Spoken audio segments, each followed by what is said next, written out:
सृष्टि करता है, दूसरे पालक करता है और तीसरे संहार।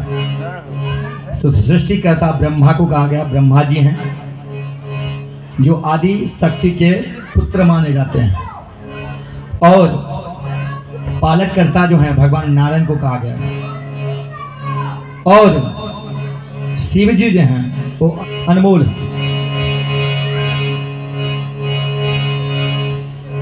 क्यों?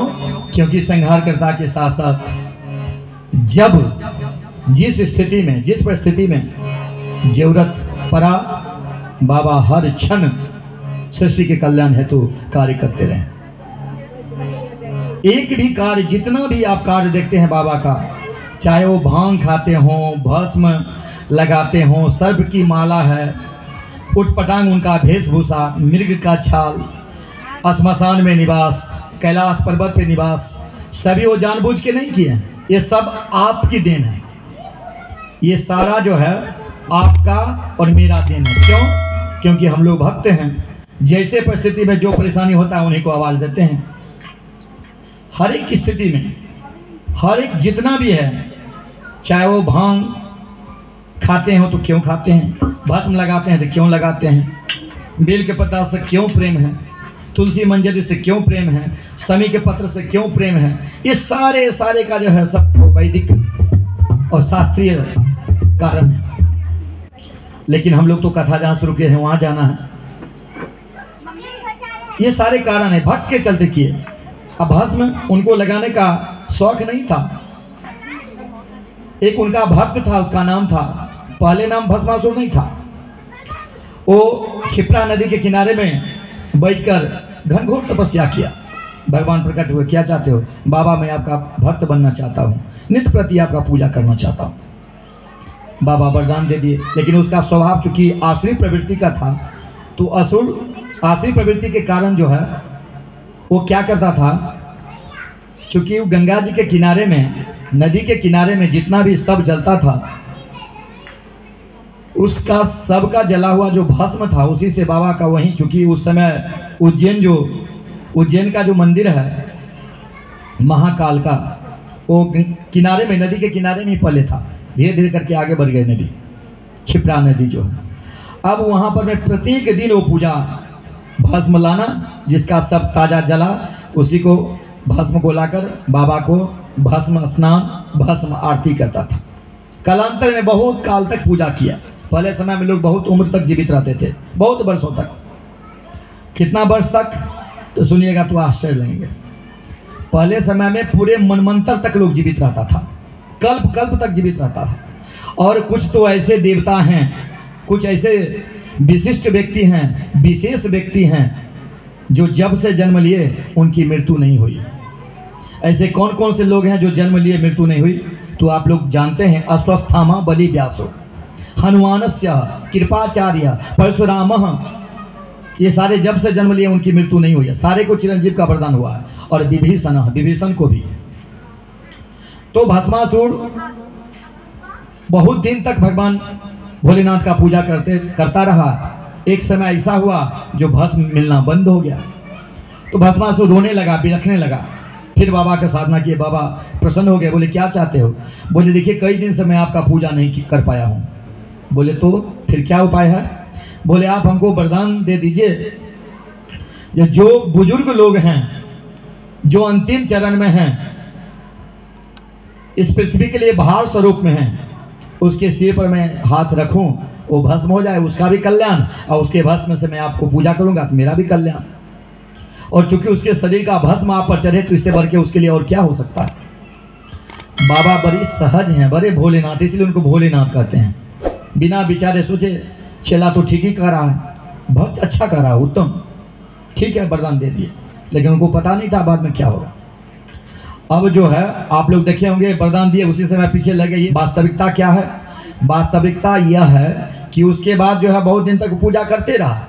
जो वृद्ध हो गए थे, हाथ रखना और उस भस्म से पूजा करना।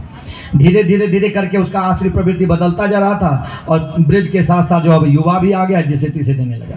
बाबा को पता चला, बाबा गए समझाने के लिए, मेरा वरदान का तुम दुरुपयोग कर रहे हो। चूंकि समझाए, डांटे, तो जब आदमी के पास जो है शक्ति आ जाता तो उसका दुरुपयोग हो जाता है, तो बाबा पर ही प्रहार कर दिया। उसके बाद वो पीछा लगा। आगे की कथा आप जानते हैं। ये सारे भक्ति हैं।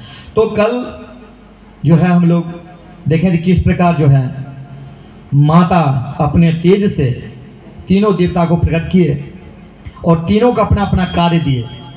ये जो मेरा सृष्टि है, यह जो मेरा, चूंकि माता जी से संबंधित इसलिए कर रहे हैं क्योंकि इन्हीं का अवसर है। हमारे समाज में, हमारे शास्त्रों में प्रत्येक समय का जो है अलग अलग त्यौहार जो है सो बनाए गए। जैसे अभी नवरात्र तो माता जी, इससे पहले पितृपक्ष तो विश्वदेव, इससे पहले भादव था तो भगवान कृष्ण, इसी तरह इसके बाद जैसे कार्तिक होगा भगवान नारायण और मैया लक्ष्मी, मैया काली, इससे चैत्र में राम जी। तो प्रत्येक मास में अलग अलग जो है उनके जो आराध्य हैं वो अपने आराध्य की पूजा किए। यही कारण है जब हमारा शास्त्र जब अध्ययन आप कीजिएगा तो उसमें क्या देखिएगा, जिन्होंने अपने इष्ट के बारे में वर्णन किए उनको सर्वोपरि स्थान दिया गया। जैसे शिव पुराण तो शिव से बढ़कर कोई नहीं है, देवी पुराण, देवी भागवत, महापुराण जो हैं उनमें देखिएगा माता जी से बढ़कर कोई नहीं है। तुलसीदास जी रामायण लिखे तो राम जी से बढ़कर कोई नहीं है। वेद व्यास जी जब श्रीमद् भागवत लिखे तो भगवान कृष्ण उनके आराध्य थे, तो उनसे बढ़कर कोई नहीं। तो इसीलिए हमारे शास्त्रों में कहा गया है इष्ट अनेकों ये नहीं होना चाहिए, इष्ट मात्र एक होना चाहिए, लेकिन प्रीति सब में रखना चाहिए। उपनिषद कहते हैं एक को क्यों मानना चाहिए इष्ट, तो इसलिए क्योंकि और में आप चले जाइएगा तो दिग्भ्रमित हो जाइएगा, भटकते रहिएगा, उम्र बहुत छोटा है। इसलिए जो है एक को मानो, एक को जानो और एक हो जाओ। एक रूपता जो है जिनको जो पसंद है, भगवान कृष्ण में प्रीति है तो भगवान कृष्ण से, राम जी से प्रीति है तो भगवान राम को इष्ट मानिए, मैया से प्रीति है तो मैया को प्रीति मानिए, बाबा से प्रीति है तो बाबा को प्रीति, और सब में वो पावरफुल हैं। कोई भगवान में ऐसा नहीं है। अगर हनुमान जी का आराधक जो हैं, हनुमान जी का जो भक्त हैं, तो उनमें कोई सबको बराबर देते हैं। आपकी जो मनोकामना है सभी प्राप्त होंगे। तो इस प्रकार तीनों देवता का अलग अलग जो हैं मैया कार्य देकर और फिर वहां से प्रकाश रूप में थी और विलुप्त हो गई, अंतर्ध्यान हो गई। फिर जो हैं हमारे तीनों देवता अपने अपने कार्य में लग गए और उनको भक्त के रक्षार्थ हेतु, भक्त के प्रेम रूपी बंधन में पड़कर नाना प्रकार के कार्य किए। वो अपने चलते नहीं किए, जितने भी किए, चाहे भगवान नारायण का तुलसी विवाह होता है, तुलसी जो प्रिय है वो उनको अपना प्रिय नहीं था, हमारे और आपके चलते प्रिय होना पड़ा, क्योंकि जलंधर से मारा नहीं जा रहा था। इंद्रादि देवता जाके प्रार्थना किए। फिर वहां पर में जो है उनको पता चला जो उनकी जो पत्नी बिंदा है उस प्रतिव्रता है, उसी के चलते ऐसा हो रहा है। तो फिर क्या किए, बिंदा जलंधर बनकर के बिंदा के पास जाते हैं और तत्पश्चात का कहानी आप लोग जानते हैं। तत्पश्चात वो मारा जाता है। तो क्या हुआ, ये इंद्रादिक देवता के लिए किए। ऐसे बहुत आने को, इसीलिए जो है हम भगवान का नित्य प्रति जरूर स्मरण करें। मैं उनका ऋणी हूँ, मेरे ऊपर बहुत बड़ा उपकार किए हैं। अगर वो आज नहीं होते, राम जी नहीं आते, तो इस ना सृष्टि होता न हम होते। ये सृष्टि यदि है, हम हैं, तो उनकी बड़ी कृपा है। इसीलिए देव ऋण, 3 प्रकार का ऋण जो होता है, अगर विवाह कार्य नहीं करते हैं तो 3 है, मातृ, पितृ और देव। तो अलग अलग सारे सौंप दिए। तत्पश्चात क्या हुआ, सौंपने के उपरांत सृष्टि करता ब्रह्मा, पालन करता विष्णु और संहार करता जो हैं शिव हैं। शिव यदि क्रोधित हो जाए तो क्षणपल में पूरा पृथ्वी जो है भस्म हो जाएगा। अनेकों उदाहरण आप देखे हैं। और यदि प्रसन्न हो तो फिर कोई बाल बांका नहीं कर सकता, अद्वितीय हैं। और बाबा की महिमा को कौन बता सकता, उनके बारे में चर्चा करना मेरे क्या, बड़े बड़े नारद सारद, यहाँ तक जो उसमें वेदव्यास जी लिखे हैं। अगर मैया सरस्वती खुद लिखने के लिए बैठ जाएं और पूरे समुद्र को यदि स्याही बना दिया जाए और संसार का जितने वन देख रहे हैं, पेड़ जो है, वो सबको लेखनी बना दिया जाए और हमेशा अनंत कोटि तक लिखते रह जाएं, तो बाबा के बारे में नहीं लिख सकते हैं। शारदा सर्व काले, तो भी नहीं लिख सकते हैं, हम क्या उनके बारे में बताएं। लेकिन अब अलग अलग सबका उनको मिल गया, अपने अपने कार्य में सभी लोग लग गए। प्रकाश रूपी जो माता थी वहां से अंतर ध्यान हो गई। कालांतर में आप देखिए अनेकों राक्षस हुए और पृथ्वी का जो है नाना प्रकार को कष्ट देने लगा। पृथ्वी पर जो भी प्राणी थे, खास करके 12 सूर्य हैं, आप जो एक सूर्य देख रहे हैं ऐसा ऐसा 12 सूर्य हैं। आदित्य प्रथम नाम, द्वितीय दिवाकर, ऐसे सारे नाम हैं। मैया सरस्वती 12 बार जन्म लिए हैं, प्रकट हुई हैं, आदि बहुत सारे उसमें। तो अब जो है पहला जो कल हम शुरू किए थे, जो ब्रह्मा जी के बारे में, सृष्टि की रचना कैसे, तो बताया किस प्रकार जैसे उनको पता चला मेरे उत्पत्ति कैसे हुआ, तो भगवान नारायण के पास जाते हैं, उनसे पूछते हैं, भगवान बताते हैं। फिर वो पुष्कर चले जाते हैं, पुष्कर में वो यज्ञ का जो है अनुष्ठान कर रहे हैं। यज्ञ का अनुष्ठान जब होता है तो तिथि मुहूर्त के बारे में आप लोगों को पता है, तिथि मुहूर्त जो है निर्धारित होता है और तत्पश्चात जो है वहाँ पर में यज्ञ का जो है कार्यक्रम आरंभ होने जा रहा है। अब क्या था, ब्रह्मा जी का जो निवास स्थान था वो यज्ञ स्थल से 1.25 किलोमीटर की दूरी पर में था। तो माता जी वहीं पर में जो है अपना तैयार हो रही थी, वस्त्र आदि पहन रही थी, श्रृंगार आदि कर रही थी। इधर सारा तैयारी होके बैठा हुआ था और ठीक जो है मुहूर्त पर में पूजा एकदम आरंभ करना था यज्ञ। सारे लोग बार बार जा रहे थे, आ रहे थे, जा रहे थे, आ रहे थे। तो ब्रह्मा जी और जो वहाँ पर जो आचार्यगण बैठे हुए थे वो बोले ब्रह्मा जी से कि माता जी जल्दी आ जाएं तो फिर यज्ञ शुरू होगा। क्यों? क्योंकि बिना स्त्री से यज्ञ आरंभ हो नहीं सकता है, नहीं तो फिर उसका दूसरा रूप दिया जाता है, दूसरा कार्य करवाया जाता है। तत्पश्चात जो हैं ब्रह्मा जी सभी ऋषि को बार बार भेजते थे, ऋषि लौट के आ जाते थे, क्योंकि माता जी तैयार होने में विलंब कर रही थी। ऋषि जाते थे, मैया चलिए ना, बाबा बुला रहे हैं। मैया कहती हैं बस 5 मिनट, फिर गए, फिर 5 मिनट, फिर गए, फिर 5 मिनट। अंतिम में सप्त ऋषि और नारद जी गए। सप्त ऋषि और नारद जी जैसे गए तो माता जी फिर भी वो श्रृंगार कर रही थी। किसका मजा, माता जी हैं तो वहाँ जाके कैसे बोले। 1-2 बार बाहर से आवाज लगाए, मैया मैं नारद, हाँ बोलो, बाबा बुला रहे हैं, जल्दी चलिए, लग्न मुहूर्त निकला जा रहा है, अब समय नहीं है, जाएंगे तो डांटेंगे। बोले बस 5 मिनट। 5 मिनट का मतलब उनको पहले पता ही था। अंत में 5 क्या, वहाँ 15 मिनट निकल गया। अब वो देखे तो देखिए अब तो मुहूर्त ही निकल जाएगा, फिर यज्ञ कैसे शुरू हो, जाएंगे तो सारे जो हैं आचार्य के साथ साथ ब्रह्मा जी भी डांटेंगे। क्या करें, मुंह लटका कर मायूस होकर वहाँ से चले। जैसे चले तो 7 ऋषि थे, सारे तेजस्वी, और नारद जी वो खुद अद्वितीय। सभी विचार कर रहे थे क्या करें, जाएंगे तो पहले तो पंडित जी हैं, आचार्य हैं, वो डांटेंगे, फिर बाबा डांटेंगे। जब एक तो विलंब करके आया और उसमें भी माता जी के साथ नहीं लाया। तो अंतिम में सप्त ऋषि और नारद जी इस परामर्श पर पहुंचे, जो एक काम करते हैं, जैसे ही सोच विचार कर रहे थे तो वो जंगल के होके रास्ता था, वहाँ पहले पूरा जंगल ही था, आप जाइएगा तो पुष्कर में पूरा अभी भी जंगल ही है। तो जंगल के किनारे में बहुत सारा वहाँ पर में जो है पेड़ पौधा था, तो सूखी हुई लकड़ी वगैरह, टहनी वगैरह गिरा हुआ था। तो एक कन्या जो थी, युवती, वह बीन रही थी, बीच रही थी, जमा कर रही थी, सूखी हुई लकड़ी को एकत्रित कर रही थी। तो ऋषियों ने कहा एक काम कीजिए ना, नारद जी से बोले क्या, ये जो बच्ची है इन्हीं को ले जाते हैं ब्रह्मा जी के बगल में बैठा करके और बस यज्ञ को शुरू करवा देंगे। बोले क्या आप बात करते हैं, जो है यज्ञ मंडल पर नहीं रहना क्या, मैया जी छोड़ेंगे। बोले तो बाबा जो डांटेंगे, इससे अच्छा तो यही एक उपाय है, दूसरा उपाय तो है नहीं। देखिए कितना उत्तम बात है, सुन लीजिए। जिनका उत्पत्ति हुआ उसका जो है मेन जो है आपको बता रहे हैं।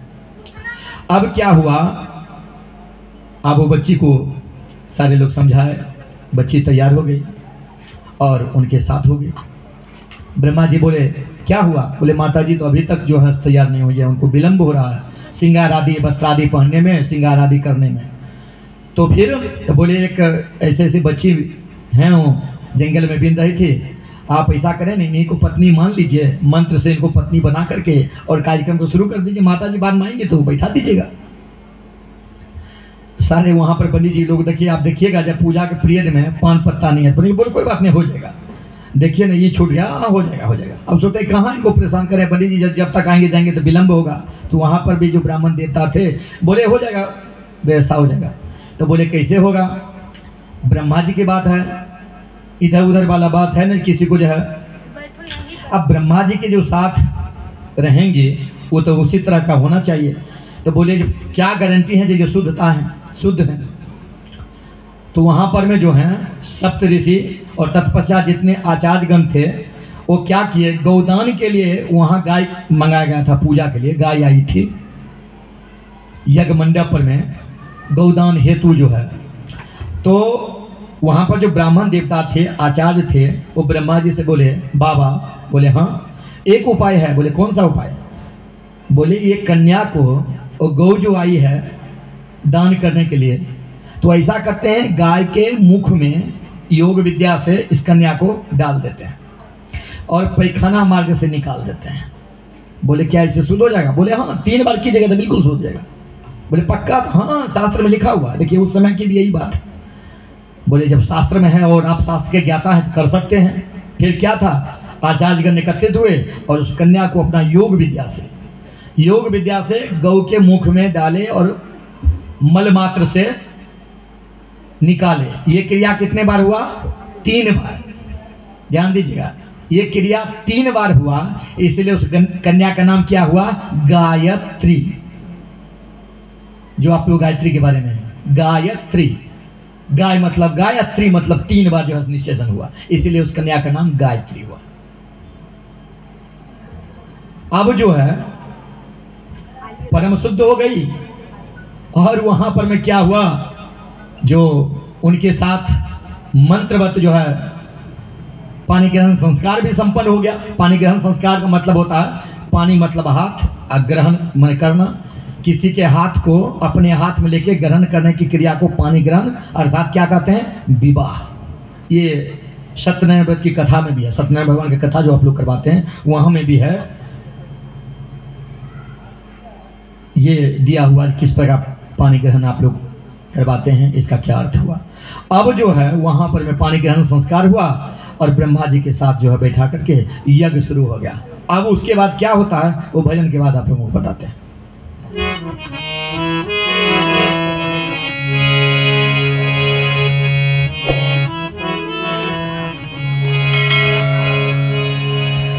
राम के बिना रे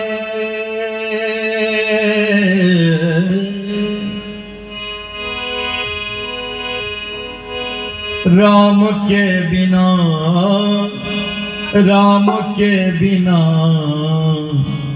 जल जाए जिह्वा पापुनी। राम के बिना जल जाए जिह्वा पापुनी। राम के बिना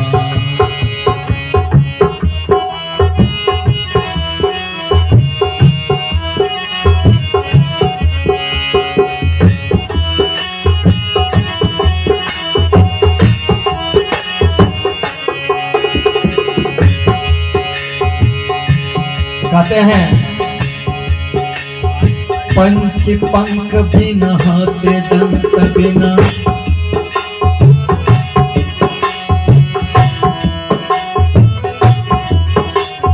पंच पंख बिना हाथे दंत बिना।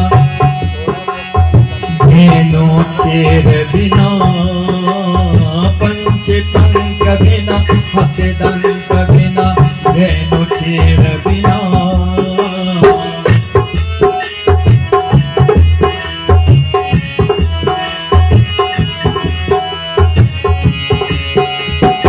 मोर का है बेकार नाचना हो।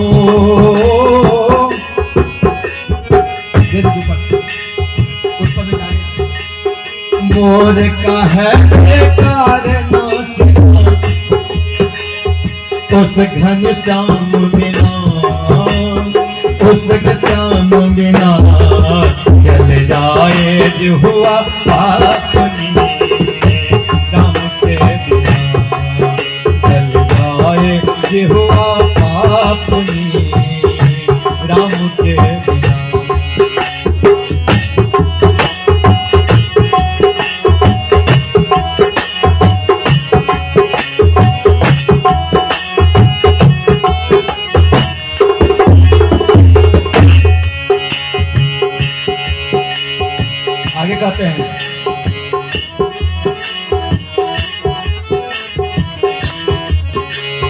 छत्र आन बिना, छत्र आन बिना,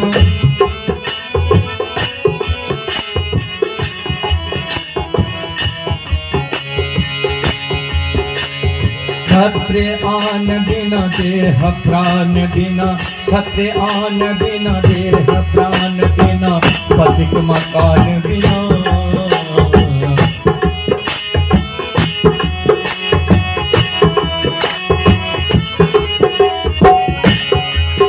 हे छत्र आन बिना देह प्राण बिना, पथिक मकान बिना।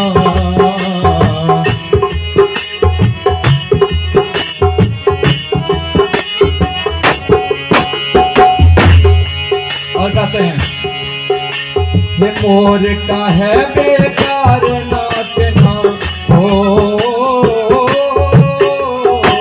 मोर का है बेकार नाचना, उस घनश्याम बिना, उस घनश्याम बिना, जल जाए जिह्वा अपनी के बिना, जल जाए जिह्वा अपनी राम के बिना।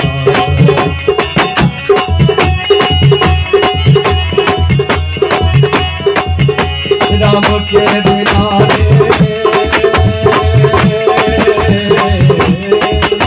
राम के बिना,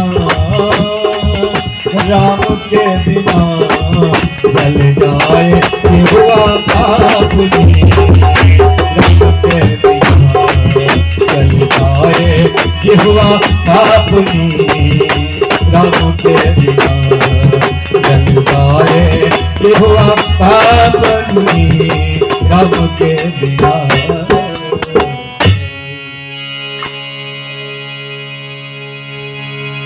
अब बीच बीच में भगवान का नाम कीर्तन करना चाहिए, उसके बिना जिह्वा बेकार है। अब वहाँ पे क्या हुआ, क्योंकि दो प्रसंग कल छोड़े थे, दोनों प्रसंग का करना है, इसीलिए मेन फोकस उस पर कर रहे हैं। अब ब्रह्मा जी यज्ञ शुरू कर दिए, किनके साथ? ब्रह्मा जी जो यज्ञ शुरू किए किनके साथ?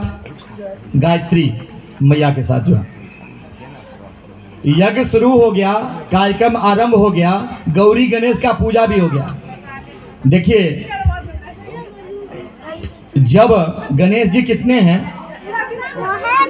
12 गणेश जी हैं। गणेश जी का 12 बार अवतार हुआ है, 12 उनका स्वरूप है। कौन कौन से हैं? तो पहले कहते हैं सुमुखः दंतस्यः कपिलो गजकर्णकः लंबोदरस्य विकटो विघ्ननाशो विनायक। तो इस प्रकार जो है पहले भी गणेश थे, उस समय भी गणेश जी का पूजा होता था। पूजा आरंभ होके कलश स्थापना वगैरह होकर अग्नि मंथन भी हो गया। अग्नि मंथन का मतलब माचिस से पहले जो है यज्ञशाला में नहीं जलता था। ये आप जो देखते हैं खैर और पलाश का जो पेड़ होता है, वो दोनों को आपस में यदि टकराइएगा तो उससे अग्नि प्रकट हो जाता है। उसी को अग्नि मंथन कहते हैं, और मथने से जो है अग्नि प्रकट हो जाता था, उसी से बन होता है। अभी भी यज्ञशाला में, अभी भी जहाँ कराते हैं, अभी भी कराएंगे मुजफ्फरपुर में, तो वहाँ भी अग्नि मंथन होगा उसी लकड़ी के साथ। लेकिन अभी हम लोग क्या करते हैं, उसमें थोड़ा सा कपूर डाल देते हैं, जल्दी आग पकड़ जाए। रुई दे दिए, कपूर दे दिए, जल गया। अब वहाँ यज्ञशाला में उसी माचिस का प्रयोग नहीं करते हैं। अथवा जैसे दीप जलाते हैं अखंड ज्योति, तो इसमें भी माचिस का प्रयोग नहीं करते हैं। तो कैसे जलाते हैं दीपक? तो आप एक अलग से कोई मान लीजिए अगरबत्ती ले लीजिए, उसमें रुई लपेट दीजिए, घी से डुबा दीजिए, माचिस जलाइए, ऊपर रखिएगा, जैसे गिरेगा गर्मी से वो पकड़ लेगा। माचिस उसमें जलाने की जरूरत नहीं है। लगभग जो अखंड ज्योति जलता है उसमें माचिस का प्रयोग नहीं किया जाता। अब वहां पर क्या हुआ, यज्ञ चूंकि शुरू हो गया था, तो पावरफुल यज्ञ जो है पूरे वातावरण पवित्रमय हो गया। अब यज्ञ के मध्य में जो है माता जी का आगमन, उधर से मैया, तो उनकी जो पहली पत्नी है ब्रह्मा जी का पहली पत्नी, उनका नाम क्या है? सावित्री। आप समझ गए। देखिए क्यों हम कल वहां रोके और क्या जो है जहां से छोड़ दिए। तो ब्रह्मा जी की कितनी पत्नी, इसलिए हम जोड़ दे रहे थे कौन कौन से हैं। क्योंकि अभी जहाँ तहाँ पूछते हैं तो बहुत कम लोग इसके बारे में जानकारी रखते हैं, तो इसीलिए जो है विस्तार पूर्वक हम बताएं। आप वहाँ जाइएगा तो वहाँ पुस्तक भी मिलेगी, उसमें भी आप पढ़ सकते हैं जो हम कहें, ये अपना मन से नहीं, बिल्कुल शास्त्र सम्मत बताए, वहाँ आप जाइएगा तो मिल जाएगा। अब क्या है, ब्रह्मा जी, ध्यान दीजिएगा, ब्रह्मा जी की पहली पत्नी सावित्री और दूसरी गायत्री और तीसरी सरस्वती। तो जैसे पूजा इधर शुरू हुआ, यज्ञ अनुष्ठान आरंभ हो गया, सावित्री मैया आ गई। आप देखती हैं अपने जगह पर कोई दूसरा स्त्री बैठी हुई है, समझ सकते हैं क्या स्थिति होगा। बिल्कुल जैसे एकदम क्रोधित हो गई और सबसे पहले बोले अच्छा किसका काम है ये बताइए, ये परामर्श देने वाला कौन था, पहले उसी को नहीं छोड़ेंगे। बोले परामर्श देने वाला कौन था, तो किसी ने कहा कि अब किसका नाम लें, पता चला जो ब्राह्मण देवता है, ब्राह्मण देवता को श्राप दे दिया। उसके बाद किसका काम है, नारद जी को, उनको भी श्राप मिल गया। अब की तो बोले सबसे जो है मेन तो ब्रह्मा जी स्वीकार किए, इसीलिए हम लोगों को क्या गलती है, तो ब्रह्मा जी को भी श्रापित दे दी। सब जितने देवी देवता थे सबको मैया श्रापित कर दी और क्रोधित होकर वहां से चली गई। इसीलिए जब आप लोग जाइएगा वहां, कहाँ, पुष्कर, तो ब्रह्मा जी का मंदिर नीचे है, साथ में गायत्री है और मैया सावित्री का मंदिर सबसे ऊपर में है। वहां जाने के लिए आप लोग को या तो ऊपर का मार्ग है पैदल, नहीं तो फिर लिफ्ट से जाना पड़ेगा। मैया जी का वहाँ एकांत में मंदिर है, यही कारण है जो ऊपर में सावित्री और नीचे में ब्रह्मा जी का मंदिर। अब क्रोधित होकर चली गई। अब क्या उपाय है, तो यज्ञ चल रहा था, चूंकि शुरू हो चुका था बढ़िया मुहूर्त में, इसलिए फिर उसका फल उत्तम था। जैसे यज्ञ समाप्ति हुआ तो मैया गायत्री में शक्ति, वो अग्नि कुंड से, हवन कुंड से जो तेज निकला वो समा गया। अब मैया जैसे ही यज्ञ समाप्त होने के उपरांत शक्ति से परिपूर्ण, ओज से परिपूर्ण होकर वहां पर मैं खड़ी हुई, तो देखते हैं ब्राह्मण देवता कुमला गए। तो ब्राह्मण को बोले देखिए हम वरदान दे रहे हैं, यदि मेरा आप साधना करते रहिएगा तो आपकी शक्ति हमेशा बरकरार रहेगी। इसीलिए आप देखिएगा ब्राह्मण को कहा गया गायत्री का जरूर मंत्र जाप करने के लिए। यदि वो गायत्री का मंत्र यदि नहीं जाप करते हैं तो उनका ब्रह्मत्व तो समाप्त हो जाता है। ये कितना जो है इसका बात है। अथवा गौ पालन तो करते हैं लेकिन सदुपयोग में क्या करते हैं, चाहे मजबूरी हो, जो परेशानी हो, हम समझ सकते हैं, लेकिन उसमें पानी लेके, पानी ये करके आदि आदि, वो सारे दोष कारक है। अथवा अनेक प्रकार के हैं, जैसे मान लीजिए खस्सी वगैरह है, ये सब है, और उसी को आप ये कर देते हैं, सारे दोष के कारण। तब वहाँ पर में जो है पुत्री के समान हुई सरस्वती, फिर भी बाबा जो है ये किए, इसलिए उनको दोष लगा। उसको वहीं समाप्त कीजिए, उसमें ज़्यादा जान ठीक नहीं। अब क्या हुआ, दूसरा प्रसंग जो था मेरा वहाँ पर में, ये तो वहाँ का समाप्त हो गया ब्रह्मा जी का। एक प्रसंग और हम छोड़े थे, कौन सा, कर्म के बारे में, जिसमें से एक कर्म हम बताए थे विकर्म। अब दूसरा कर्म सत्कर्म होता है। सत्कर्म का मतलब जिस कार्य का जो है फल जीवन के साथ भी और जीवन के बाद भी, LIC के समान। जीवन के साथ का मतलब जैसे मान लीजिए कुछ कर्म का फल है, जैसे कोई बीज हम लगाए, कोई बीज 1 महीना में फल दे देता है, कोई बीज साल भर, 5 साल, 10 साल आदि आदि में फल देता है। कोई बीज देखिएगा जो आपके अंत समय में जो है वो फल देगा, यानी आपके पुत्र और पौत्र के लिए वो है, हमारे लिए नहीं है। लेकिन ठीक उसी प्रकार जो है सत्कर्म जो होता है, सत्कर्म का मतलब होता है, ध्यान दीजिएगा आप लोग, सत्कर्म का जो फल होता है वो जीवन के साथ और जीवन के बाद, यानी जन्म जन्मांतर तक उसका फल मिलते रहता है, चाहे वो दैहिक हो या दैविक हो, जो भी कर्म हो। लेकिन भागवत में उस कर्म को क्या बताया गया है, बंधन। बंधन का मतलब मान लीजिए कोई गंगा स्नान करने के लिए जा रहा है या जा रही है, आपको पता चला गंगा,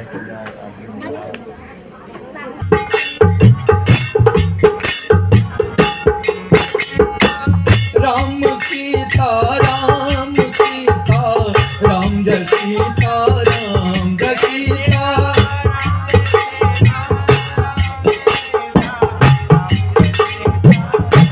जय सीता राम सीता राम जय सीताराम जय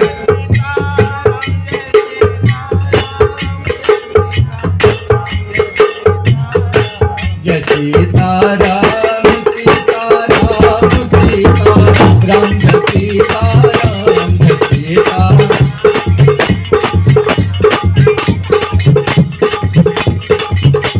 जय सीताराम सीताराम सीताराम जय सीताराम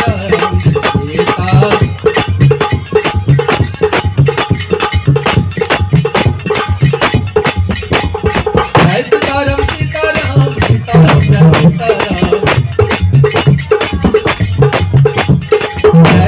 क्योंकि ये संसार जो है माया से ग्रसित है और नहीं चाहते हुए भी कर्म का फल तो मिलता ही है मनुष्य को, प्रत्येक जीव को मिलता है। तो कर्म का जो फल है वो सभी को प्राप्त होता है। तो कर्म जो बढ़िया करेगा वो बढ़िया फल मिलेगा। तो सिंहिका जो थी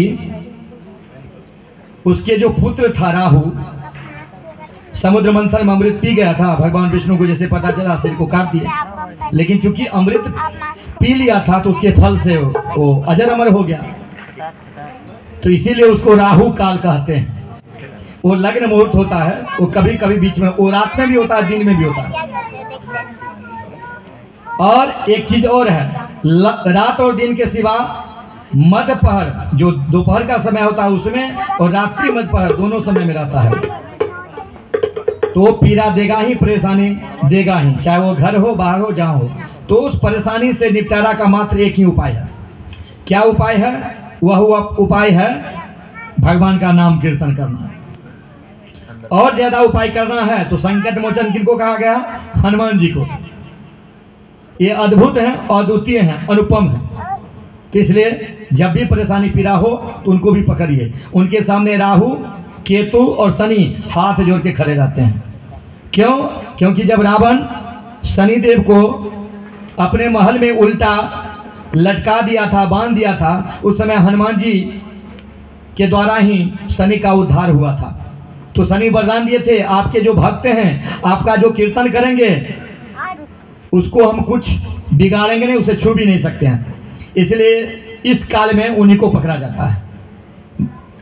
साथ ही राहु केतु और शनि मंगल कोई भी ग्रह कुछ करे तो एक ही उपाय है, बाबा को पकड़ना।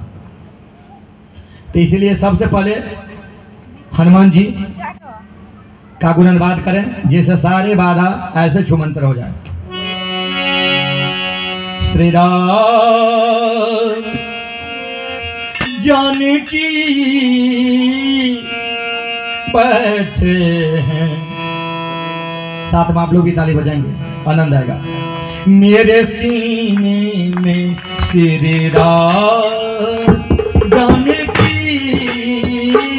बैठे हैं, मेरे सीने में श्री।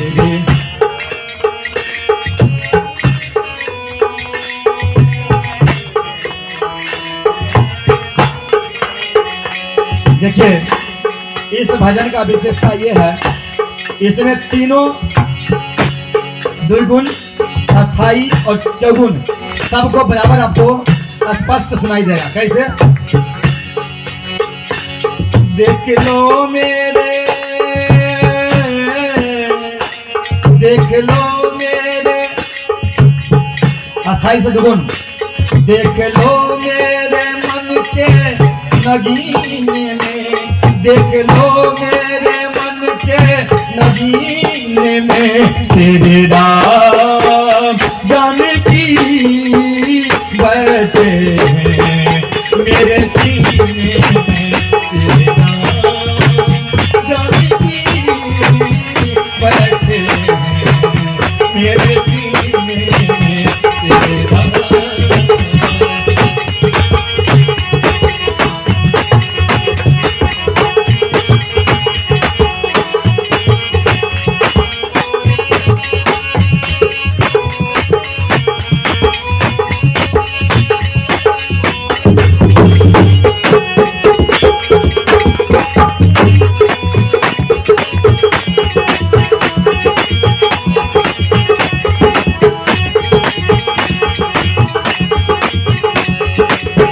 देखें राम रसिया हूँ मैं राम सिमरन करूं, राम रसिया हूँ मैं राम सिमरन करूं।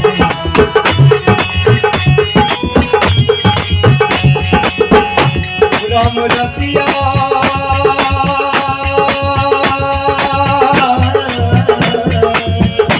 राम रसिया हूँ मैं राम सिमरन करूं, राम रसिया राम रसिया हूँ मैं राम सिमरन करूं, राम रसिया हूँ मैं राम सिमरन करूं, शुभ नाम हमेशा मैं राम करूं।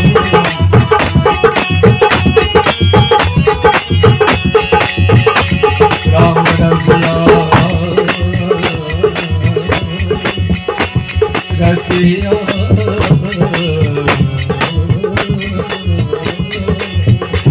राम रसिया हूँ मैं राम सिमरन करूं, राम रसिया हूँ मैं राम सिमरन करूं, राम रसिया रसिया राम रसिया हूँ मैं राम सिमरन करूं, शुभ नाम हमेशा मैं नाम जपूं, शुभ नाम हमेशा नाम जपूं। श्री राम जानकी बजे मेरे सीने में, श्री राम जानकी बजे मेरे सीने में।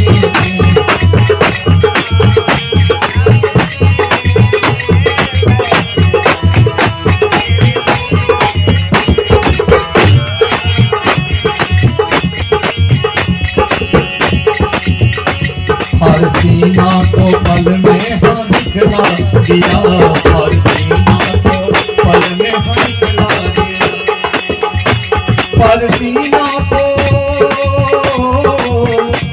हर सीना को पल में हाँ दिखला दिया, हर सीना को पल में हाँ दिखला दिया। सिया राम के सीने में बदला दिया, सिया राम के सीने में बदला दिया।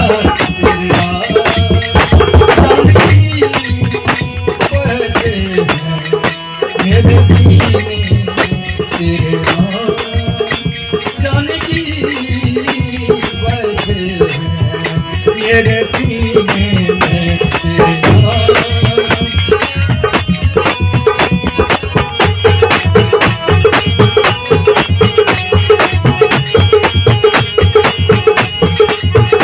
और अंत में हनुमान जी कह रहे हैं हम इसलिए आपका नाम जाप नहीं कर रहे हैं, इसका फल क्या मिले। मुझको फिर के ना वैभव नयन चाहिए, मुझको फिर के ना वैभव नयन चाहिए,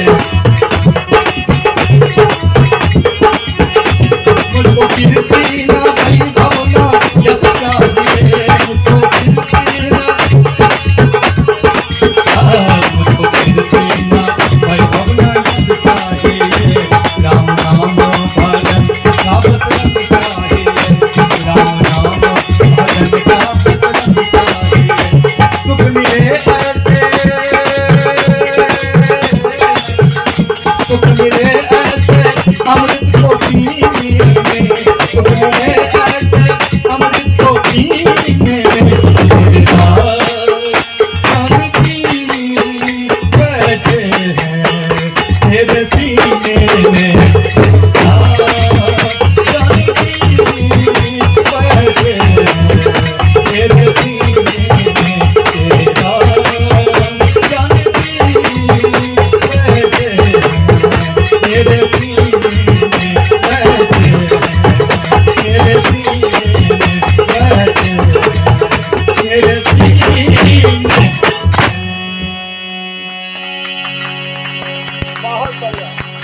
आप देखिए इस प्रकार राम और हनुमान जी और साथ में मैया वैदेही का नाम स्मरण हो जाए, कोई बाधा रह सकता है जीवन में? कोई इस प्रकार का रोग पीड़ा रह सकता है?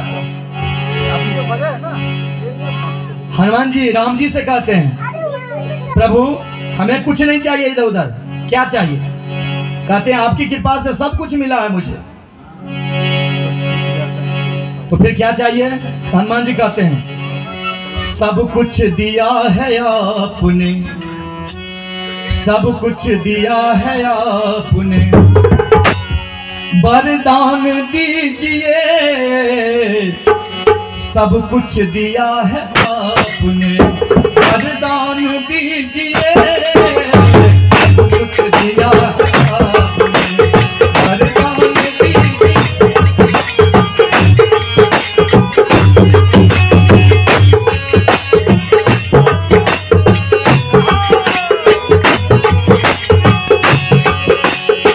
अब देखिए, ये भजन चौगुन से शुरू हुआ है, इसमें बहुत ज्यादा टान है और दिन में पाठ रहता है, ज्यादा का ज्यादा प्रयोग कर लेंगे तो समझ रहे हैं आप लोग।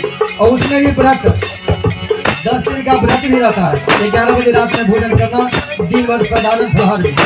तो उसके बाद देखिए भैया के पास सब चल रहा है, लेकिन हनुमान जी क्या कहते हैं जरूर सुनाएंगे, चाहे चौगुन में 55 में गाना पड़े। सब कुछ दिया है आपने, पहचान लीजिए,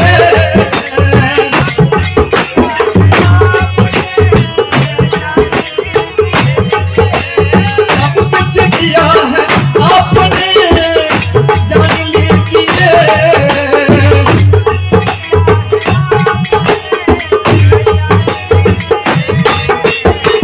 राम जी बोलते हैं तो फिर क्या चाहिए? तेरे तो चिंतन करूं, तेरा ही चिंतन करूं, वरदान दीजिए, तेरा ही चिंतन करूं, वरदान दीजिए, सब कुछ दिया है आपने,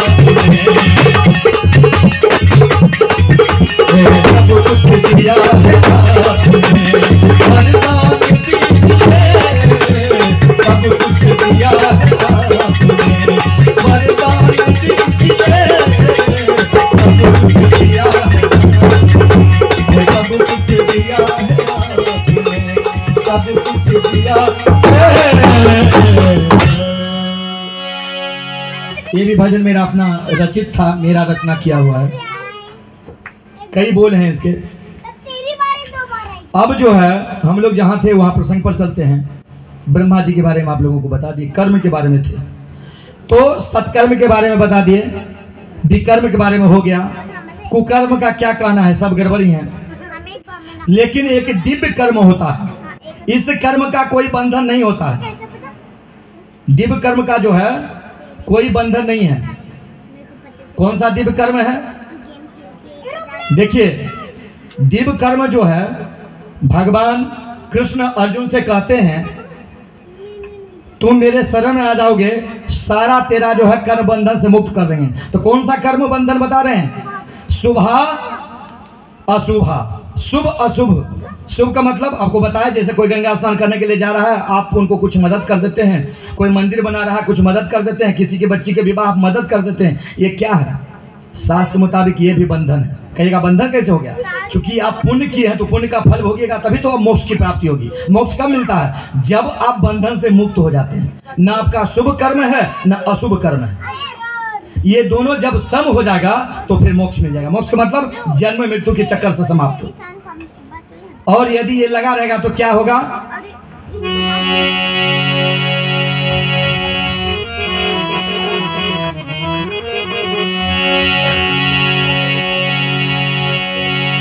जन्म जन्म मुनि जतन कराई,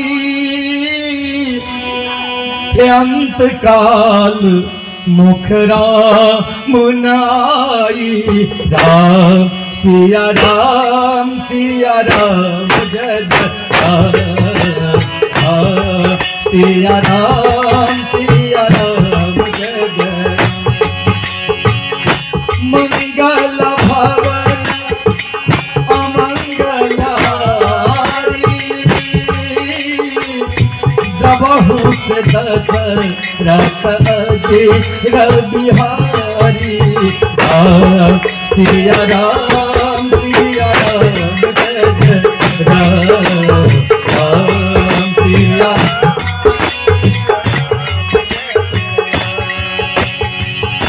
ये नहीं मीत दुख वो ही दुखारी, कि नहीं बिलो तक पातक भारी। सिया राम सिया राम राम सिया।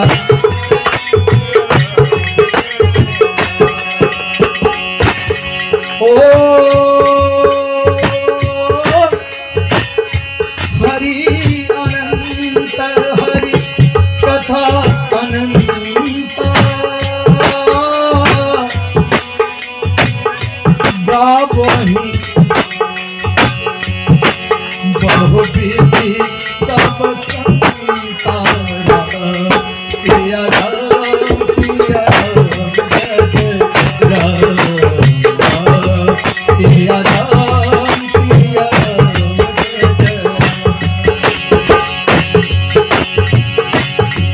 उसके बाद कर रहे हैं उमा कहूँ मैं अनुभव अपना।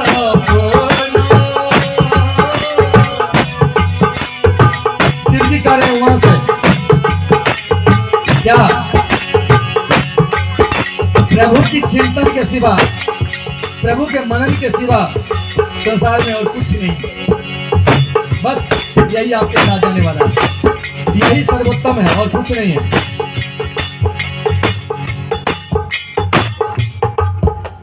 इस अधूरा भजन को फिर सुनाएंगे, लेकिन पहले इस पद को देखिए। कर्म के बारे में आप लोग को हो गया क्लियर। तो वो बता रहे हैं, ये कहने के लिए हम इस भजन को शुरू किए, जो तुलसीदास जी रामायण में लिखते हैं, खास करके सुंदरकांड के अंतर्गत। 7 कांड जो है उसमें सुंदरकांड में तुलसीदास जी रामायण में क्या लिख रहे हैं।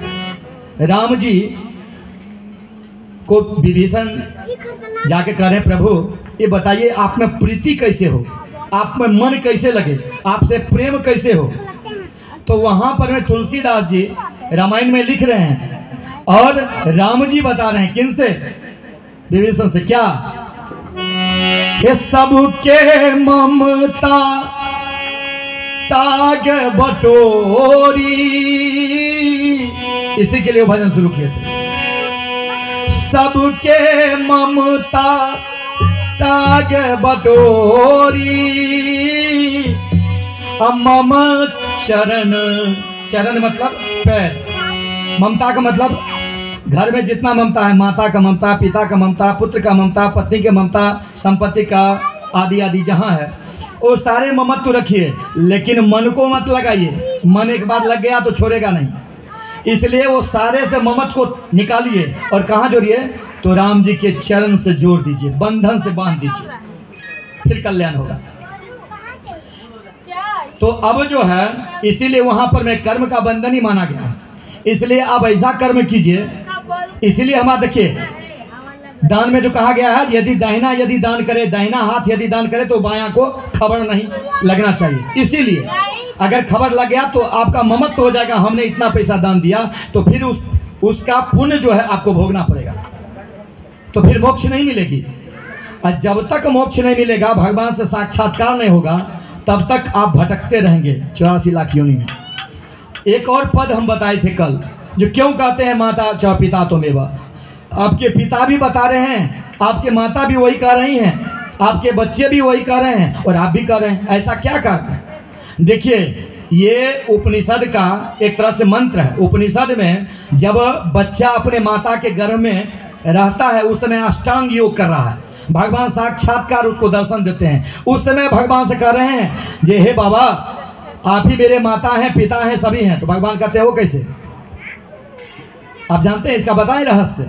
आप लोग हाथ उठाइए, ताली बजाइए, तो एक लाइन में कहेंगे, फिर आ जाएंगे प्रसंग पर। देखिए, ये इसीलिए कहा गया है त्वमेव माता च पिता त्वमेव। जब मान लीजिए आपके कोई, आप मानते नहीं हैं, क्यों नहीं मानते हैं?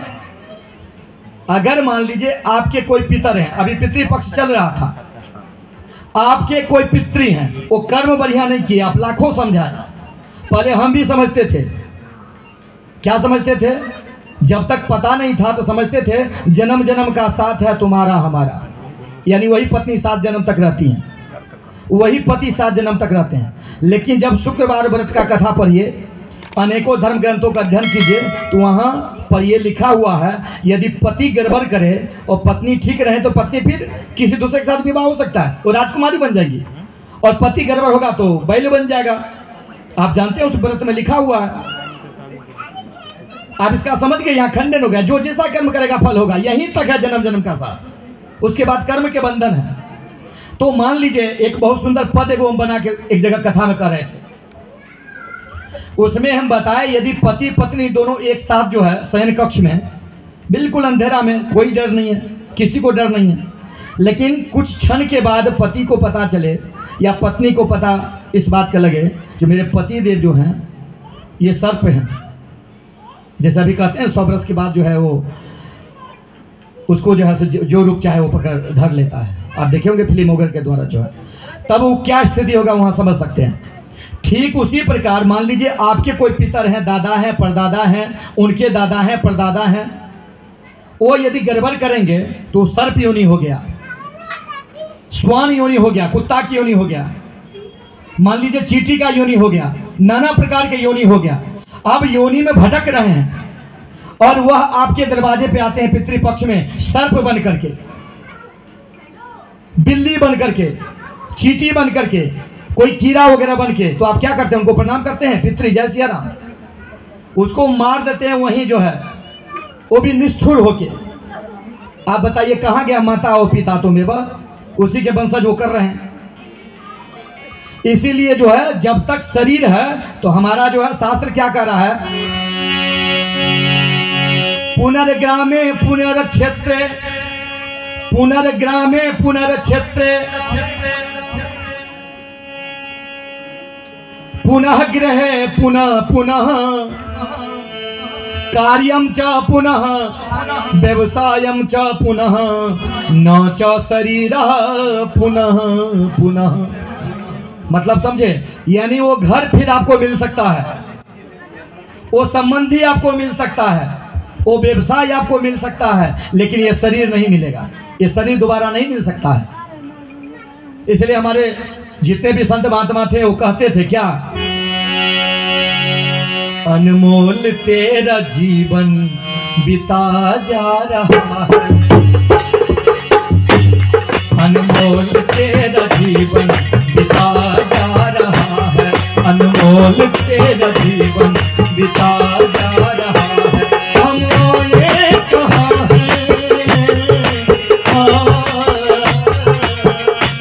हम आए कहाँ हैं, किधर जा रहा है, अनमोल तेरा जीवन बिता जा रहा है, अनमोल तेरा जीवन बिता जा रहा है।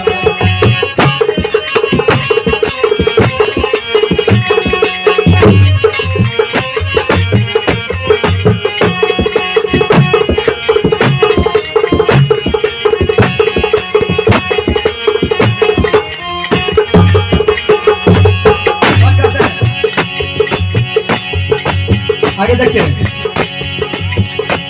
कर्मों का लेकर धोखा तू यूं ही गवाना,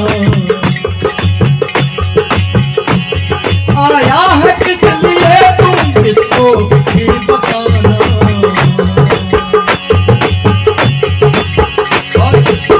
किस लिए आए हैं, तू राम को सुमिर ले, भगवान को सुमिर ले, तू राम को सुमिर ले, घर श्याम को सुमिर ले, हम आए कहाँ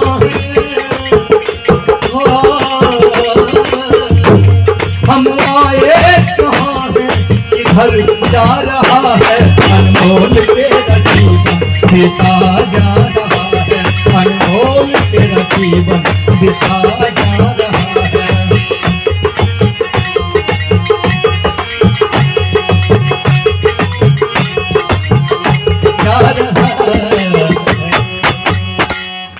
ये भी भजन को मैं स्वयं लिखा हूँ, अब देखिए अनमोल आपका जिंदगी कैसे बीता जा रहा है, पता ही नहीं चलता है। इसलिए कर्म का जो है उसको ध्यान रखना पड़ेगा। तो सारे कर्म के बारे में हम बता दिए। अब देखिए अगर आप दिव्य कर्म करते हैं तो ये जाएगा, जन्म जन्म का साथ है, ये जाएगा आपका। इसलिए हमारे शास्त्र में सिर्फ धर्म की व्याख्या है। देखिए धर्म क्या है? धर्म जो है वही आपका जो है एकमात्र पूंजी है, वही पूंजी है, दूसरा कुछ नहीं है। क्योंकि सारे यहीं रह जाएंगे, वो आपका जब जब आप जन्म लीजिएगा तब तक वो प्राप्त होगा। और इसके लिए जो है कर्म को दिव्य बनाना पड़ेगा। जब तक आपका कर्म दिव्य नहीं होगा तब तक पुरुषार्थ नहीं होगा। देखिए आप ध्रुव के बारे में जानते होंगे, ये इसी जगह से इस कथा है, चूंकि दिव्य कर्म के बारे में बता रहे हैं। ध्रुव जो थे उतानपाद की 2 पत्नियां थी, एक का नाम सुनीति, दूसरा का नाम सुरुचि। ये भागवत का है। तो बड़ी वाली जो थी सुनीति, सुनीति से नाम जो धर्म के अनुसार चलती थी, और सुरुचि का मतलब रुचि के अनुसार। रुचि का मतलब जो वस्तु बढ़िया लगा, चाहे शरीर को पचे या न रुचे, जबरदस्ती आप डालते रहिए। अथवा जिस कार्य में मन लगे या न लगे, जिस विषय में मन लगे या न लगे, तो उसको सुरुचि कहते हैं। और सुनीति का मतलब एकदम समय हुआ, जल ही पी के काम चल गया, ये है धर्मयुक्त। तो धर्म जो है वही अस्थाई रहता है, वेद का मंत्र भी है वही।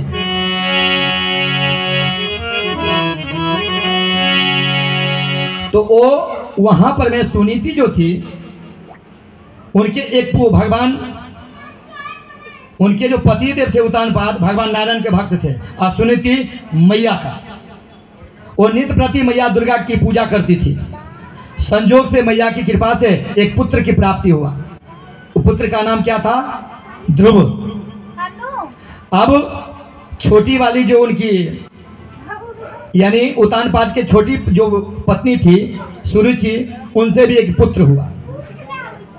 अब वो पुत्र को हमेशा गोद में रखते थे, क्यों? क्योंकि डरते थे छोटी वाली पत्नी से।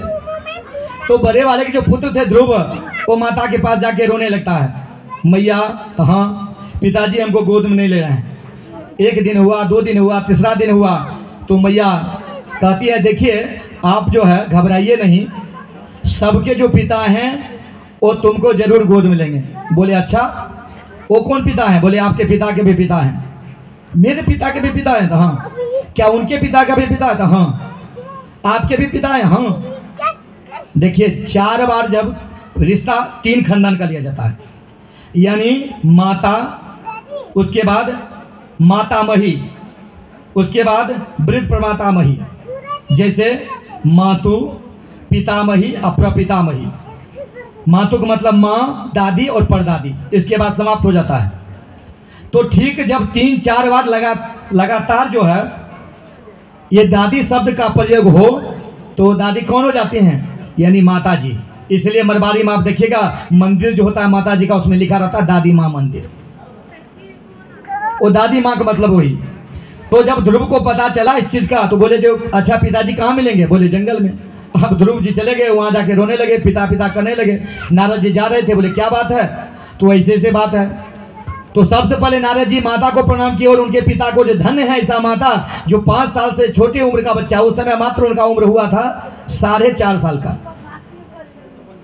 हालांकि माता ये नहीं कहती थी जंगल चले जाओ, वो समझाने के लिए बोली थी। उनको क्या पता था जैसे से जो है ध्रुव जंगल को चले जाएगा।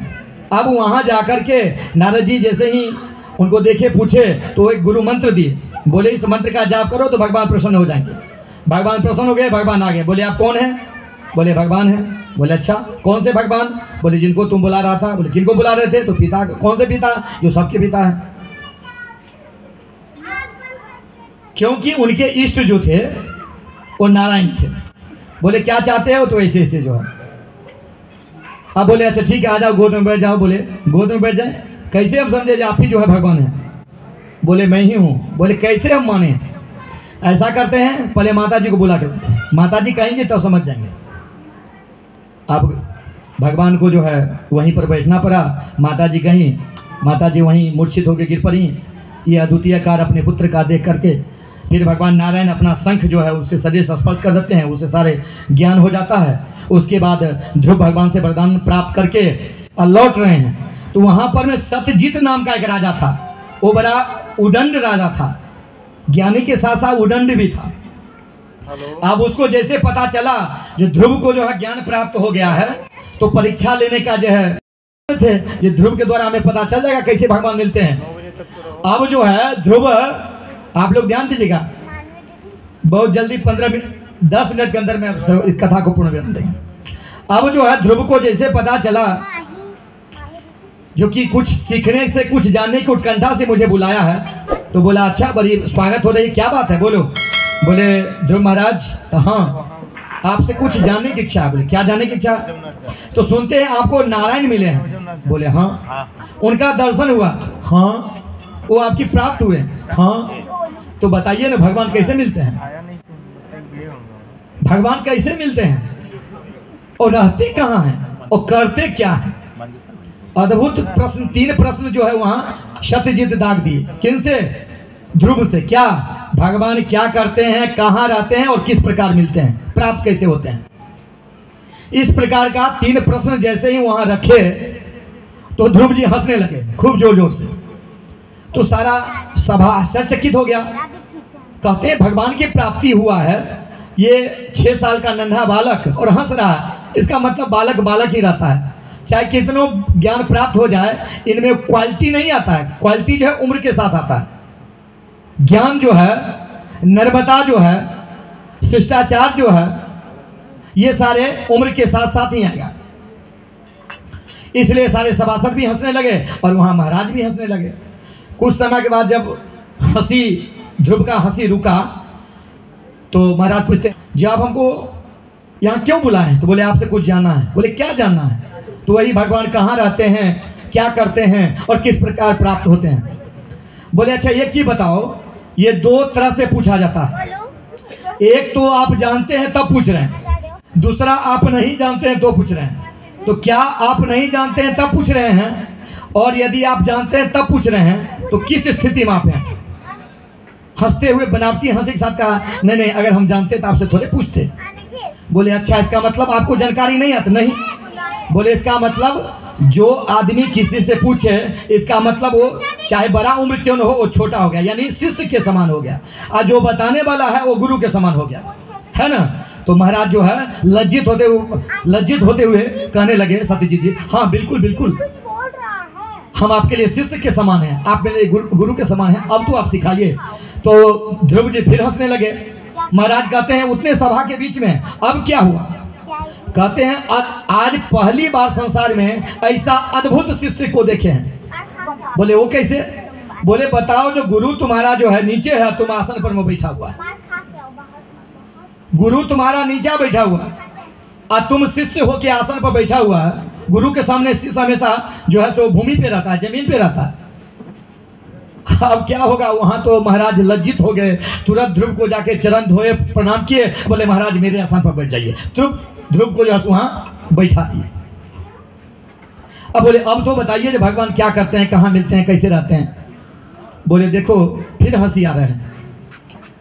ध्रुव बोलने लगे, फिर हंसी आ रहा है। सज्जित कहते हैं अब क्या हुआ प्रभु? कहते हैं ये हुआ जो तुम अद्भुत जो है शिष्य हो, तुम्हारे यहाँ गुरु आए हैं, कोई सत्कार नहीं हुआ।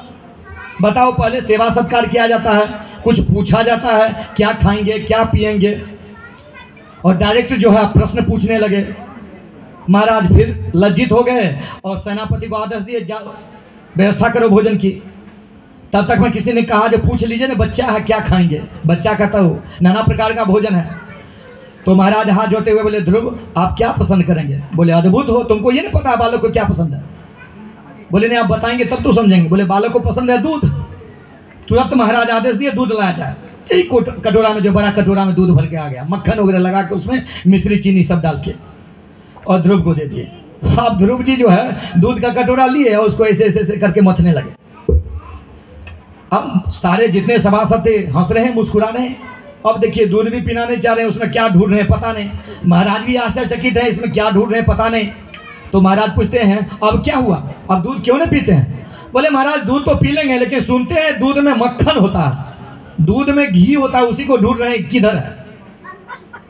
अब महाराज का समझिए जो कि फिर हंसी का ठिकाना न रहा, वो फिर बार बार हंसने लगे। बोले पता नहीं कौन कह दिया जिनको नारायण का दर्शन हुआ है, वो तो कुछ पता ही नहीं है। ध्रुव बोले क्यों मुस्कुरा रहे हो? बोले महाराज सत्यजित वही मक्खन जो है ढूंढ रहे हैं इसलिए हम मुस्कुरा रहे हैं, लेकिन तुम क्यों मुस्कुरा रहे हो? तो महाराज कहते हैं जो हमको इसलिए मुस्कुरा रहे हैं जो आप बालक बालक ही रह गए। बोले क्यों? बोले दूध में मक्खन है, दूध में घी है, लेकिन ऐसे थोड़े दिखाई देगा, ऐसे थोड़े मिलेगा। तो बोले कैसे मिलेगा तुम ही बताओ। बोले इसके लिए दूध को जमाया जाता है, दूध को मथा जाता है, तभी तो मक्खन निकलते हैं, फिर मक्खन को आप गर्म करते हैं तब घी निकलता है। बोले इसीलिए तो हंसी हमें भी आ रहा था, जो जिस प्रकार दूध में मक्खन है, घी है, पता नहीं चलता है, ठीक उसी प्रकार जो है हृदय में भगवान है, लेकिन तुमको पता नहीं चला। देखिए कितना मार्मिक बात है, ध्यान दीजिएगा। जो आदमी साधना करता है, जो आदमी भक्ति करता है, जो आदमी प्रेम करता है, भगवान धीरे धीरे धीरे धीरे धीरे धीरे उसको ऊपर उठाते हैं। जैसे अहंकार आया, घमंड आया, फिर उसको प्रजापना दी, नीचे आ गई। बस यही तो करते।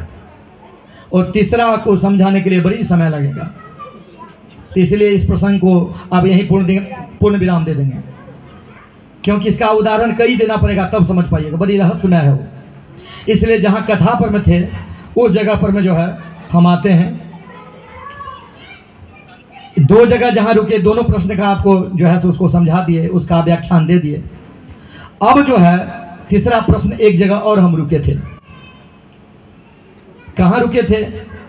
कल चर्चा हुआ था माता जी, विभिन्न रूप उनका जो है, तो विभिन्न रूप जो है, यानी मान लीजिए जितने भी कलम उसने रोके थे इस शब्द पर में, जो माता जी ना स्त्री है ना पुरुष है, आप जिस रूप में बुलाते हैं वही बन के आ जाते हैं। लेकिन वो ममता मैया, सबसे ज्यादा प्रेम किन से होता है? सबसे ज्यादा डर जहां डर नहीं हो वो किससे? तो मां से। सबसे ज्यादा सहन शक्ति किस में होता है? तो मां में होता है।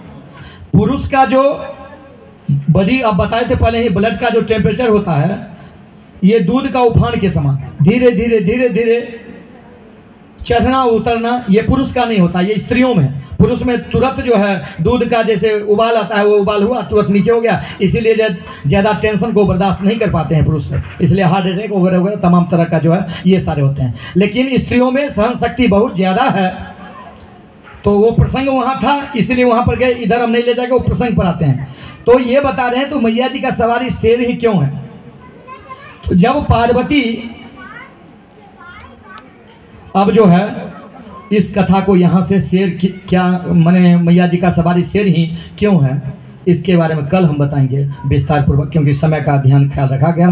पहले हम लोग एक भजन गाते हैं, फिर जो है कल जब कथा करेंगे तो फिर इसके आगे का जो भाग है वो बताएंगे, जे मैया वाहन सिंह ही क्यों है। हमारे बीच में विनय जी भी हैं, बहुत सुंदर नाल बजाते हैं। हम उनसे कहेंगे जी एक आप भी बजाएं, चूँकि ठारा वाला भजन भी एक गाते हैं।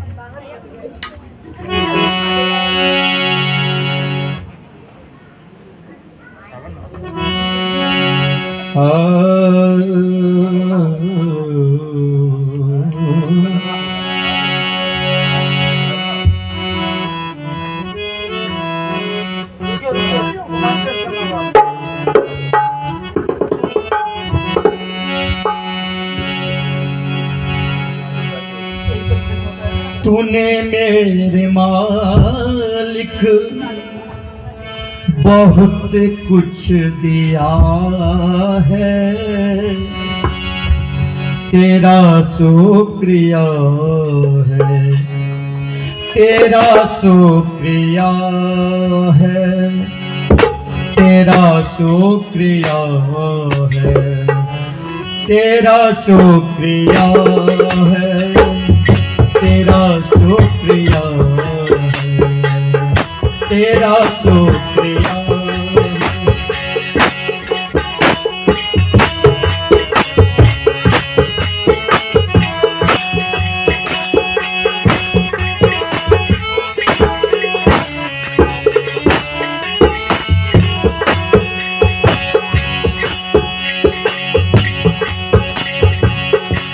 गिरते हुए को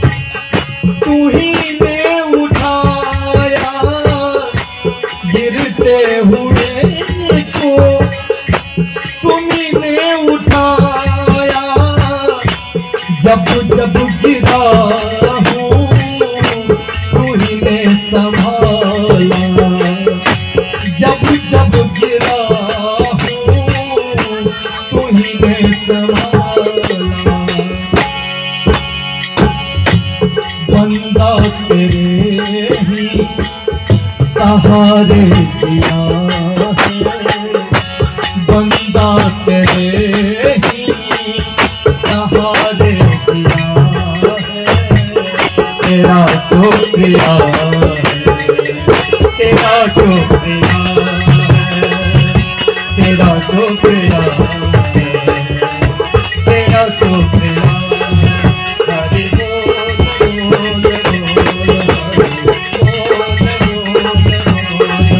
हरि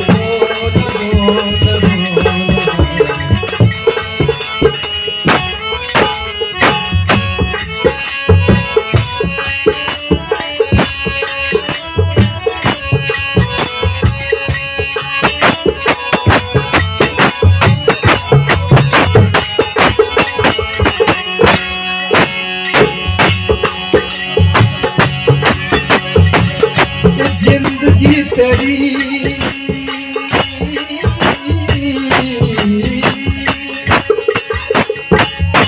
जिंदगी तेरी है, बंदगी तेरी है, जिंदगी तेरी है, बंदगी तेरी है।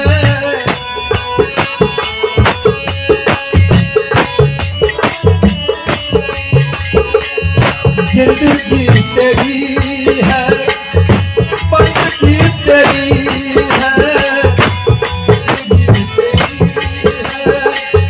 बंदगी तेरी है। मुसीबत में तू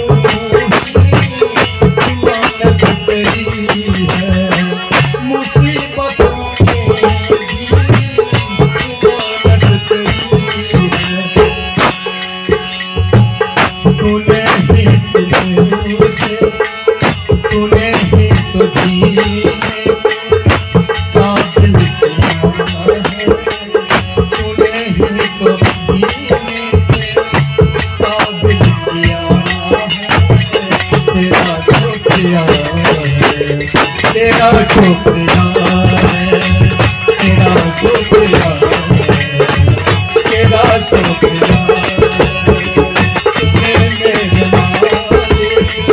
बहुत कुछ दिया तुमने मेरे मालिक, बहुत कुछ दिया तेरा शुक्रिया है, तेरा शुक्रिया है।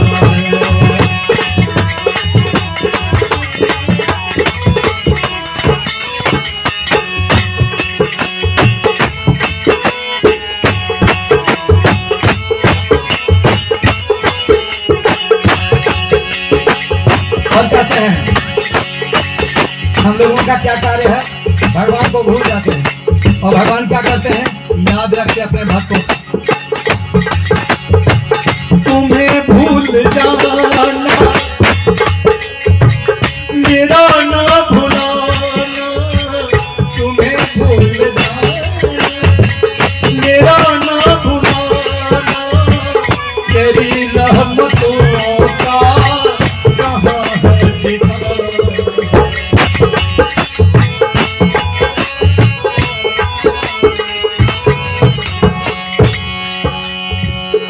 यानी हम यदि भूल भी जाएं तो प्रभु, क्योंकि हम अधम हैं लेकिन आप तो ईश्वर हैं, आप मुझे मत भूलिएगा। जब परेशानी पीड़ा आए तो आप संभालिएगा, धैर्य बनाइएगा। मेरी मन की वृत्ति कीजिए नहीं, ऐसा जतन करना। तुम्हें भूल जाना मेरा ना भुलाना, तुझे भूल जाना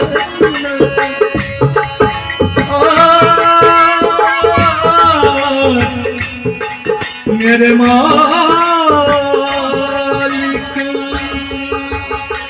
तुम्हें भूल जाना मेरा ना भुलाना, तुम्हें भूल जाना मेरा ना भुलाना। तेरी रहमतों का कहाँ है ठिकाना, तेरी रहमतों का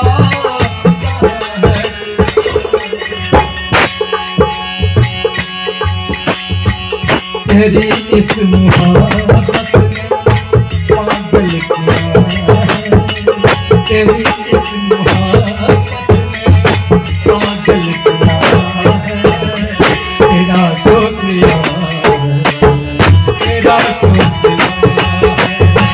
तेरा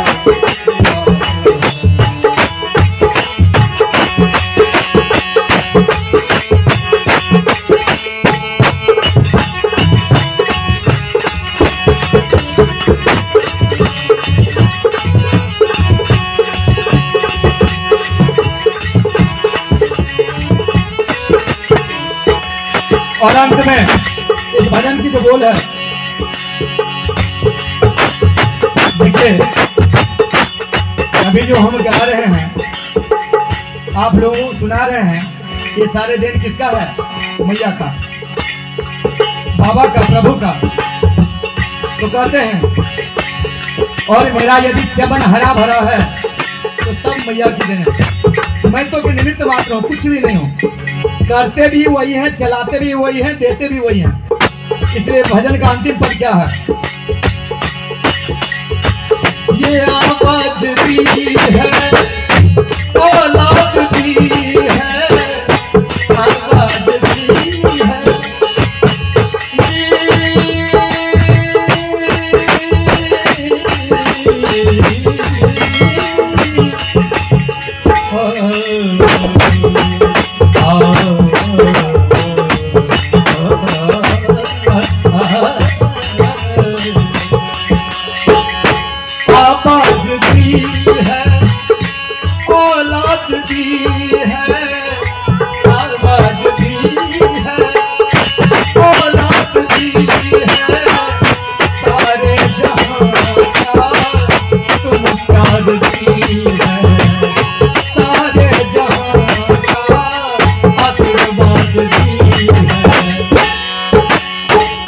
तेरे ही सहारे मैं जी रहा हूँ, तेरे ही सहारे मैं जी रहा हूँ।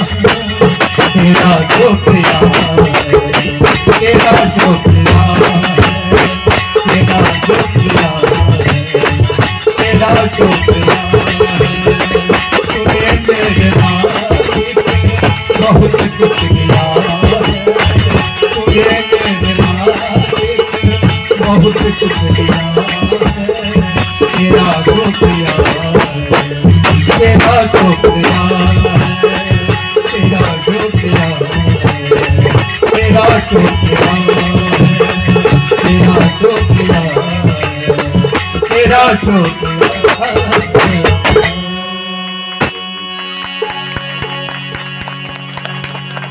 ये जितना भी आप भजन सुन रहे हैं, ये मेरे माध्यम से कुछ भी नहीं है। देखिए साज और वाद्य ये पहले होना चाहिए, साज और वाद्य, उसके बाद है आवाज। नहीं हम बोले निकाल के देखिए, निकाल के देखा, बोला नहीं। बोले क्या है? हम कहले देखिए कुछ पैसा मिला, कितना है? तो 15,000। बोले बाबा रखिए। हम कहले नहीं, किसी का होगा तो देख लीजिए।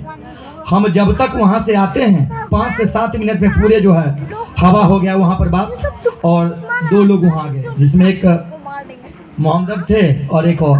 बोले बाबा पैसा मेरा, क्योंकि मेरा बाबा वाला भेष रहता है हमेशा। पैसा आपका कैसे हम समझे? बोले इतना का नोट है, इतना का नोट है ये। हम निकाले और उसको लेके दे दिए, बोले यही है। अब वो कहता 300 रुपया और था, तो मेरा भी पैसा उसमें निकला था। हम बोले आपके पैसा के कारण मेरा भी पैसा दूषित हो गया, ये आपका नहीं है, मेरा है, भाड़ा है, चूंकि हम रांची जा रहे हैं। आधा घंटा के बाद फिर वो आके कहा बाबा वो 300 जो है जहाँ हम ठहरे हुए थे वहाँ गिरा हुआ था, आपको कहने के लिए हमारे। हालांकि वहाँ पर पौदार जी कहने लगे बाबा देने से पहले मेरे सामने देते तो कम से कम उससे कुछ प्रसाद वगैरह खिलवा के यहाँ बंटवा देते।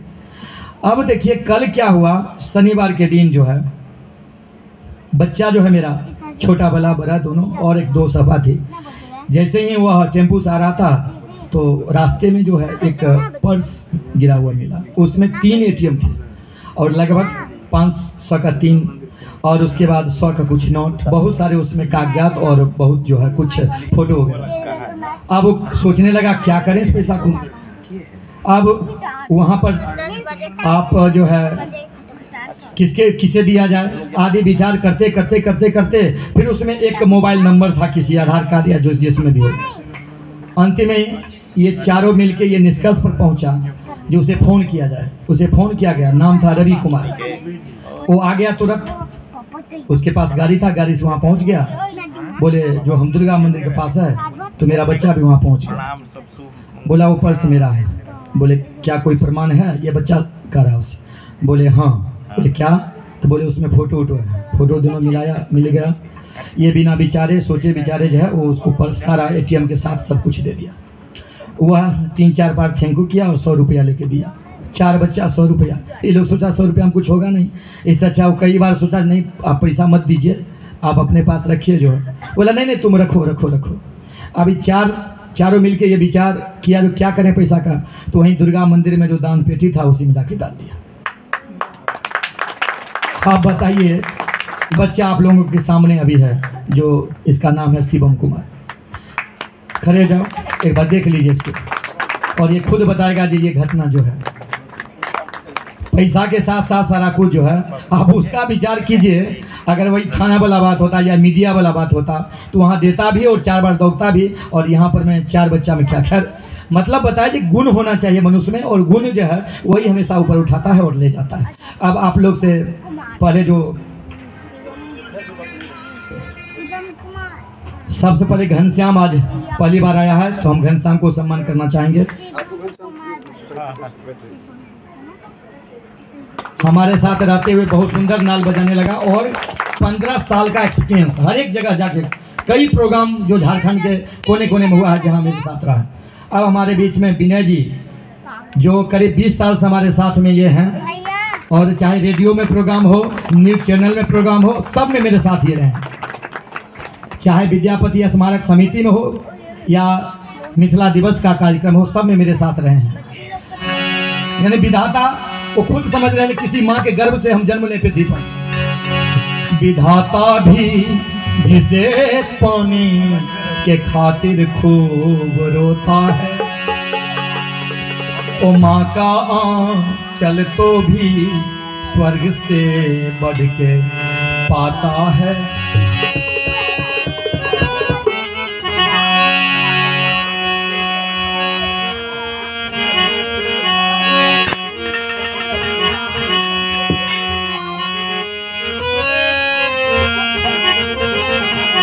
देखिए भोजपुरी जैसा ही लगेगा, फिर भोजपुरी सुनाएंगे। कितना सुंदर विद्यापति जी का पद है, बहुत मार्मिक और बड़ी सटीक और बड़ी अनुपम। मैया के बारे में क्या वो कहते हैं।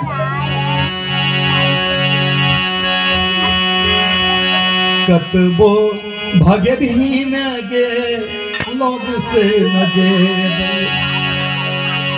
इसका मतलब है विद्यापति जी कह रहे हैं माँ अगर आप बार बार हटाइएगा, भगा दीजिएगा, दंड दीजिएगा, फिर भी आपको आपका चरण छोड़ के हम नहीं जाएंगे।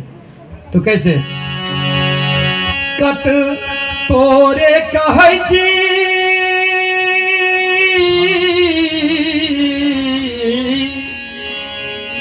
तोरे कहै छी मैगे तोरे सुनबै छी, हे तोरे सुनबै छी।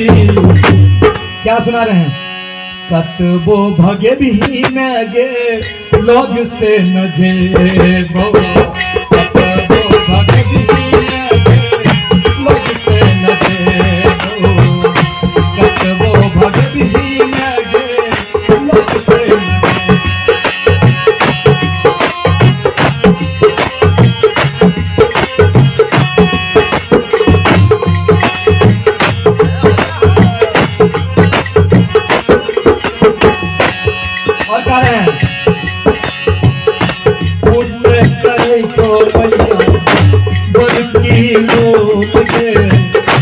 ममता के छाप मोहे बड़े अनमोल गे, ममता के छाप मोहे बड़े अनमोल गे।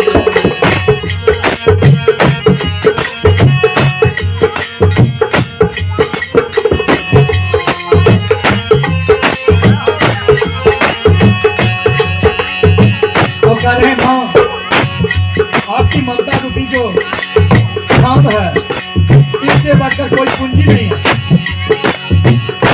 पुत्र करे छोड़ के बड़की मोल के के सांप मांगे बड़े अनमोल के, ममता के सांप मांगे बड़े अनमोल। और कह रहे हैं जैसे मांगेगा वैसे ही मनाने की कोशिश करेंगे।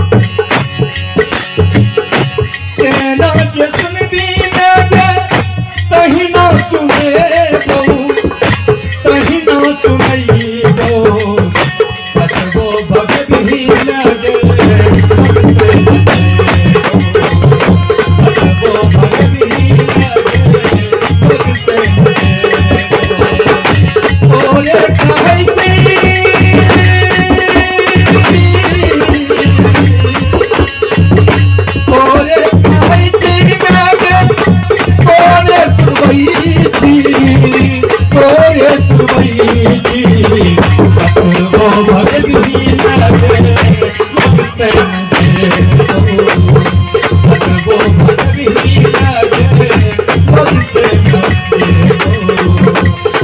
वो भगत ही लगे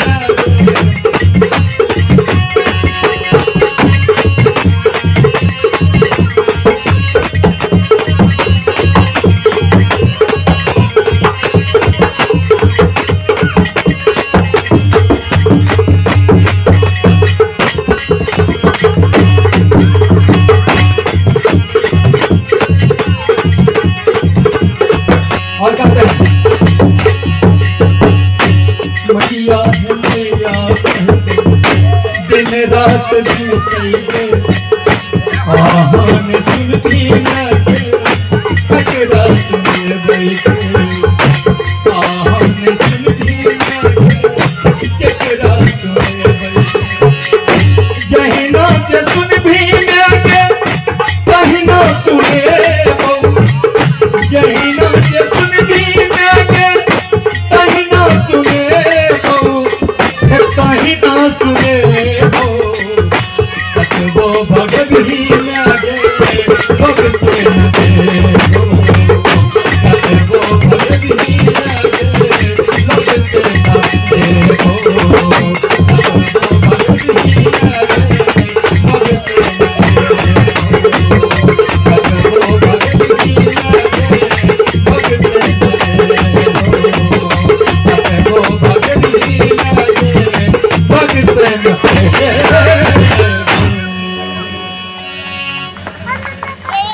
इस भजन का मतलब ये था कि जैसे आप मानिएगा माँ हम उसी तरह मनाने की कोशिश करेंगे, लेकिन आप ठुकराइए नहीं, क्योंकि आप जैसा दूसरा कौन है जो सुनेंगे।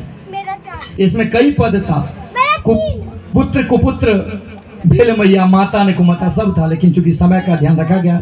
आप भोजपुरी वाला भी सुनाएंगे तो लेट हो जाएगा, उसको कल रखेंगे। पहला जो है भोजपुरी से शुरू करेंगे। आज हम लोग आरती करते हैं। क्या विचार है आप लोगों का? बिल्कुल खड़े हो जाइए, आप लोग आरती के लिए तैयार हो जाइए।